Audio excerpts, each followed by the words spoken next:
Bismillahirrahmanirrahim. Assalamualaikum warahmatullahi wabarakatuh. Alhamdulillahi wa kafa wassalatu wassalamu ala ibadil mustafa Sayyidina Muhammadin ahli sidqi wal wafa. Ashhadu an la ilaha illallah wahdahu la syarikalah wa ashhadu anna sayyidana wa nabiyyana Muhammadan abduhu wa rasuluhu la nabiyya ba'dah. Allahumma salli wa sallim wa barik ala sayyidina Muhammadin al-Fatih lima ukhlika wal khatib lima sabaqa nasirul haqqi bil haqqi wal hadi ila siratikal mustaqim wa ala ali haqqa qadrihi wa miqdarihil azim. Sahabat Buya Helmi, pencinta amalan dimanapun berada, seseorang hamba Allah yang beriman kepada Allah pasti mempunyai masalah. Seseorang hamba Allah yang beriman kepada Allah pasti mempunyai cita-cita dan keinginan serta rencana. Terkadang dia tidak menyadari firman Allah Subhanahu wa taala dalam Al-Qur'an. Allah jelaskan, am hasibatum an tadkhulal jannah, wahai hambaku, apakah engkau mengira engkau tidak akan diuji untuk mencapai kesenangan? Apakah kesenangan itu surga yang Allah janjikan? Atau hajat yang Allah kabulkan? Atau rencana yang tercapai? Sehingga karena suujon kepada Allah, Allah Subhanahu wa ta'ala juga suujon terhadap hambanya tersebut. Innallah jonni ala abdi. Itulah peringatan dari Rasulullah. Sesungguhnya Allah sesuai dengan prasangka hambanya. Jika hambanya berprasangka baik, maka Allah juga mempunyai Rahman dan Rahim. Sahabat Buya Helmi, pencinta amalan dimanapun berada, hajat yang kita rencanakan, cita-cita yang kita inginkan atau kita canangkan, kok belum terkabul. Padahal sholat sudah, mengerjakan perintah Allah sudah. Ada dua macam, sehingga Allah Subhanahu wa ta'ala memberikan suatu gambaran kepada kita. Hamba Allah yang mempunyai hajat, kenapa tidak sampai terlaksana? Ada dua faktor. Faktor yang pertama, karena dosa-dosanya yang dilakukan kepada Allah Subhanahu wa ta'ala. Dan faktor yang kedua, yaitu karena ujian yang Allah berikan kepada kita, sebagaimana Al-Fakhir Buya Helmi sampaikan dalam muqaddimah ayat tersebut. Sahabat Buya Helmi, pencinta amalan dimanapun berada, Allah Subhanahu wa ta'ala berfirman dalam surat Al-Baqarah, la yukallifullah nafsan illa usaha laha ma kasabat wa alaiha magtasabat. Allah Subhanahu wa ta'ala tidak membebani seseorang melainkan sesuai dengan kesanggupannya. Dia mendapat pahala dari kebajikan yang dia kerjakan, dan dia juga mendapat dosa balasan dari apa yang dia kerjakan pula. Sahabat Buya Helmi, pencinta amalan dimanapun berada, untuk daripada itu, dalam konten kali ini Al-Fakhir Buya Helmi memberikan kunci, memberikan password agar hajat kita, rencana kita, cita-cita kita dikabulkan oleh Allah Subhanahu wa ta'ala.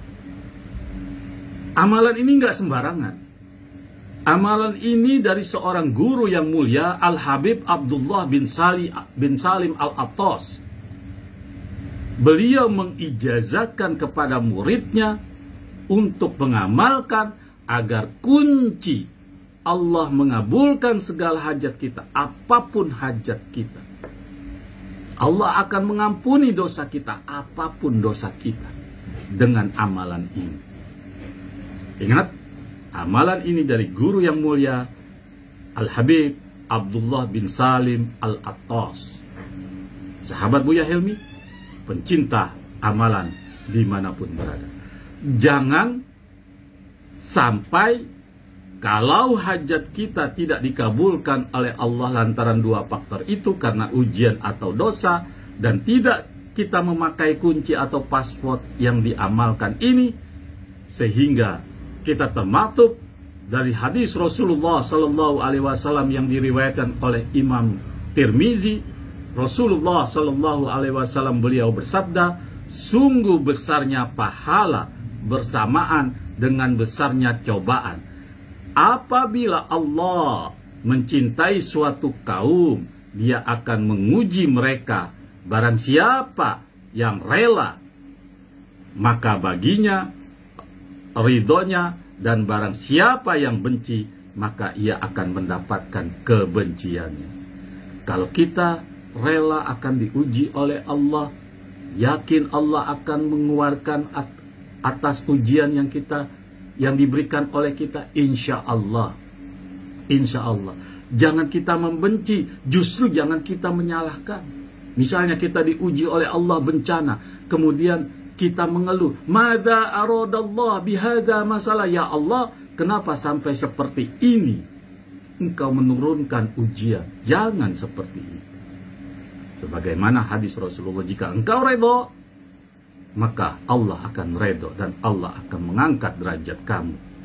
Sahabat Buya Helmi, pencinta amalan dimanapun berada yang Allah Subhanahu wa Ta'ala berikan keberkahan kepada kita, amalan untuk agar hajat apapun, baik itu hajat kecil, mau jual rumah nggak laku-laku, atau mau pergi haji nggak bisa, atau mau kerja tidak bisa, atau tidak mau cari jodoh nggak bisa, atau hajat apapun deh, kita lagi diuji oleh Allah Subhanahu wa Ta'ala, kemudian minta ujian itu dicabut, selesaikan ya Allah, saya sudah tidak sanggup lagi untuk ujian engkau, tolong cabut karena saya punya hajat, bla bla bla bla. Hajat apapun diungkapkan, inilah kuncinya, inilah passwordnya.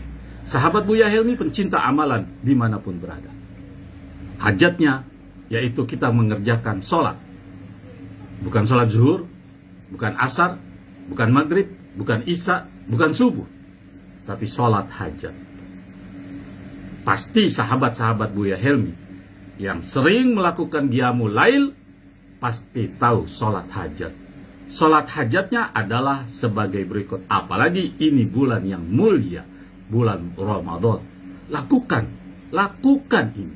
Insya Allah hajat apapun, apalagi yang kecil, dianggap remeh oleh Allah. Yang kecil, yang besar saja Allah kabulkan, apalagi yang kecil. Nggak punya rumah, mau punya rumah, minta kepada Allah Subhanahu wa Ta'ala. Itu sahabat Buya Helmi, pencinta amalan dimanapun berada. Yang pertama, sholat hajat 2 rakaat sebanyak 7 atau sampai 41 kali. Sholat hajat 2 rakaat setiap hari. Setelah sholat hajat, ini menurut guru yang mulia Al-Habib Abdullah bin Salim Al-Attas, yaitu setelah suratul Fatihah, baca Qul ya ayyuhal kafirun, Al-Kafirun 10 kali. Setelah baca suratul Fatihah pada rakaat pertama, baca surat Al-Kafirun 10 kali. Pada saat rakaat kedua setelah suratul Fatihah, baca surat Al-Ikhlas, Qul huwallahu ahad 11 kali. Setelah itu ruku, kemudian sujud, kemudian sebelum Anda salam, Anda sujud kembali 1 kali, baca Rabbana atina fid dunya hasanah wa fil akhirati hasanah wa qina adzabannar. Itu minta di situ. Setelah itu bangun, kemudian salam. Itulah kafiat agar hajat kita Allah kabulkan. Ini menurut Habib Abdullah bin Salim Al-Attas yang diijazahkan oleh Habib Muhammad bin Alwi Al-Maliki. Semoga bermanfaat. Jangan lupa like, share, serta komen di konten ini. Sekian, Assalamualaikum warahmatullahi wabarakatuh.